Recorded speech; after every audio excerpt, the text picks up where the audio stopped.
sa isang silid sa Malolos, kung saan may 5 kababaihan ay nagtitipon upang talakayin ang kanilang pangarap para sa edukasyon. At sa isang silid naman, naroon si Dr. Jose Rizal upang isalaysay ang kwento ng buhay ng mga kababaihan sa Malolos. Sa maliit na baryo ng Malolos, may 4 na kababaihan na nagtataglay ng tapang at determinasyon upang labanan ang kawalang katarungan sa kanilang karapatan sa edukasyon. Ako si Jose Rizal, ang inyong tagapagsalaysay at ito ang kanilang kwento. Marinig ang ating mga boses. Hindi dapat tayo maging matahimik sa harap ng kawalan ng edukasyon bilang mga babae. Oo, at dapat nating ipakita ang ating determinasyon at pagkakaisa. Ang 4 na kababaihan ay nagplano at nagtulungan upang ipaglaban ang kanilang hangarin na magkaroon ng paaralan para sa kababaihan sa kanilang lugar. Sa pamamagitan ng kanilang liham sa gobernador, nagpahayag ang 4 na kababaihan ng Malolos ng kanilang hangarin na magkaroon ng paaralang panggabi para sa kababaihan. Mahal na Ginoo, kami po, ang mga kababaihan ng Malolos, ay lumalapit sa inyo upang ihayag ang aming pagnanais na magkaroon ng paaralan sa aming bayan. Nais po namin na magkaroon ng pagkakataong mag-aral at magpalawak ang aming kaalaman. Kami ay mayroon ding karapatan na magkaroon ng edukasyon tulad ng aming mga kababaihan sa ibang bansa. Sa kabila ng mga pagtututol mula sa ilang tao, naniniwala kami na ang pag-aaral ay isang pangunahing karapatan ng bawat isa, lalaki man o babae. Nais po namin na maging mabisang kasangkapan ng pag-angat ng aming bayan. Naway, inyong dinggin ang aming panalangin at mabigyan kami ng pagkakataong magkaroon ng edukasyon. Lubos na gumagalang ang mga dalagang Malolos. Sa mga minamahal na dalagang Malolos, nais kong ipaabot ang aking taos-pusong pasasalamat sa inyong liham na nagpapahayag ng inyong matapat na hangarin na magkaroon ng edukasyon. Ang inyong determinasyon at dedikasyon sa pag-aaral ay tunay na nakakabilib at nagpapakita ng inyong pagmamahal sa kaalaman at pagunlad. Nais kong ipaalam sa inyo na inyong mensahe ay lubos na narinig at pinahalagahan. Ang inyong minimithi na magkaroon ng paaralan ay magbibigay daan sa inyong kaunlaran at magbubukas ng mga pintuan ng oportunidad para sa inyong kinabukasan. Sa pagtupad sa inyong kahilingan, nais kong ipabatid na inaayos na ang pagtatatag ng isang paaralan sa inyong bayan. Isang lugar kung saan maaari kayong magkaroon ng tamang edukasyon na siyang inyong minimithi. Nawa ay maging inspirasyon ang patuloy na pagtutulak ng inyong mga pangarap at pagunlad. Patuloy kayong magsikap at maging huwaran sa inyong komunidad. Nagpapasalamat, Gobernador General Valeriano Wheeler. Sa bawat araw ng kanilang pag-aaral, ang mga kababaihan ng Malolos ay patuloy na pinatunayan ang kanilang kakayahan at halaga sa lipunan.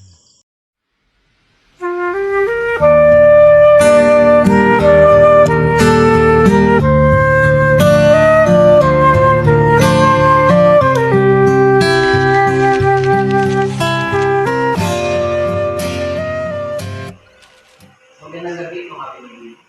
Magandang gabi rin po, Profesor. Maaari na kayo pumunta.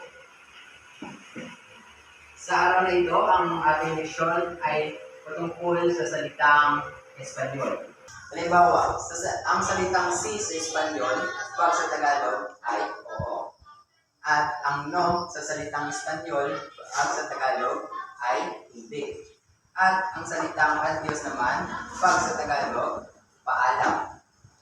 At ang gracias naman sa salitang Tagalog ay salamat. Ano yun, Pilipino? Profesor, ano po ba sa salitang Espanyol ang kumusta? Ang salitang kamusta sa Espanyol ay hola. Gracias, Profesor.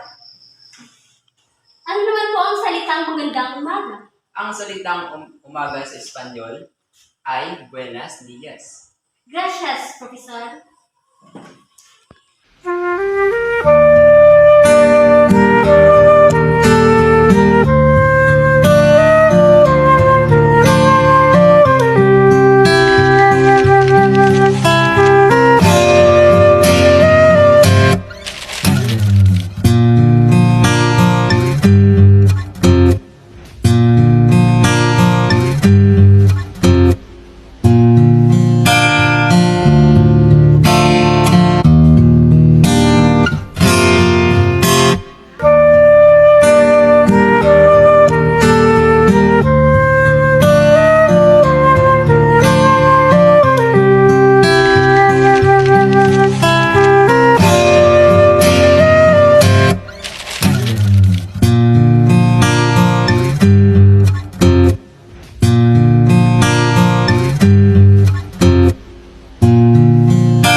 determinasyon upang makatulong sa iba at magbigay inspirasyon sa ating komunidad. Tama ka, Olympia. Hindi lamang ito tungkol sa aming sarili, kundi tungkol sa pagtulong sa iba at sa pagbabago ng lipunan. Sa isang mainit na gabi sa Malolos, nagtipon ang mga kababaihan sa bahay ni Kapitan Tiago upang ipagdiwang ang kanilang tagumpay sa pagtatag ng paaralang panggabi para sa mga kababaihan.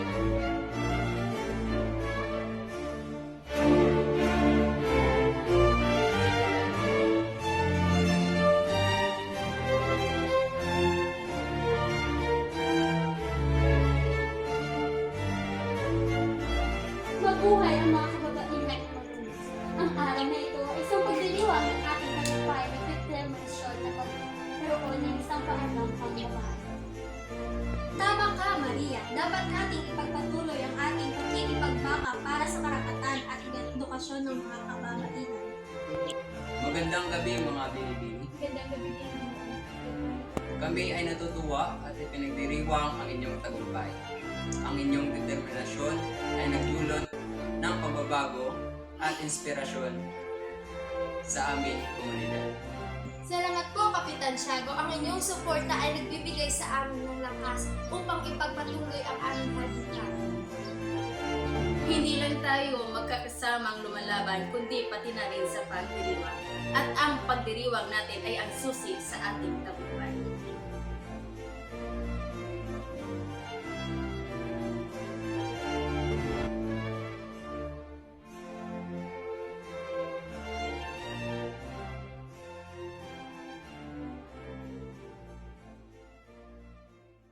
Sa bahay ni Kapitan Tiago, ang mga kababaihan ng Malolos ay ipinakita ang lakas ng kanilang pagkakaisa at ang kahalagahan ng kanilang mga pangarap.